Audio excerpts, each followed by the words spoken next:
Your mom was wrong. Money does grow on trees. And the Fed just announced something last week that could be actually really bad for real estate. So in this video, I'm going to explain how money is printed, how money can be pulled out of the system, and let's see how it impacts real estate. See how you can get some of this money. So money can be printed a couple different ways. Just put into the system overall, maybe a government project, stimulus plan, etc. A second vehicle is called quantitative easing. Quantitative easing is very simple. A bank has a loan. Let's just say a bunch of mortgages or whatever those loans might be.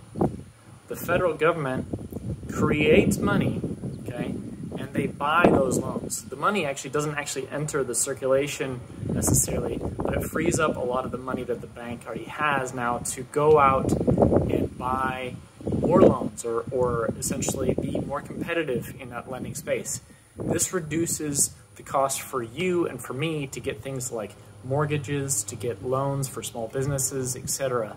And therefore it stimulates the economy. Now, when the economy gets really, really screaming hot, like we're seeing right now, the Fed can do something else called quantitative tightening.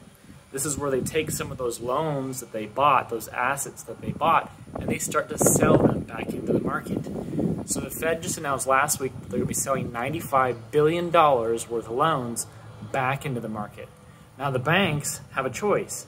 They can get money by selling you loans, or they can get money by buying these loans that are coming in from the Fed at maybe a discount price.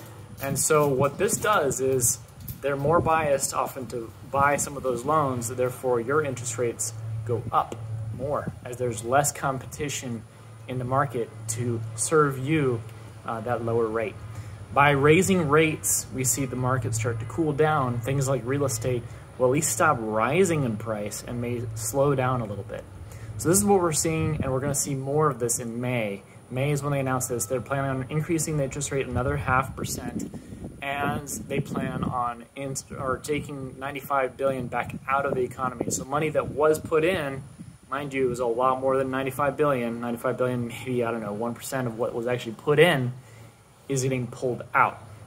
So how do you get some of this money that's printed? The easiest way to get this money that's printed is to have assets before that money gets printed. When you own something like real estate, where it has a fixed debt at a low interest rate, your costs are fixed, but that asset price goes up because there's more money chasing those goods. That is how you make that money.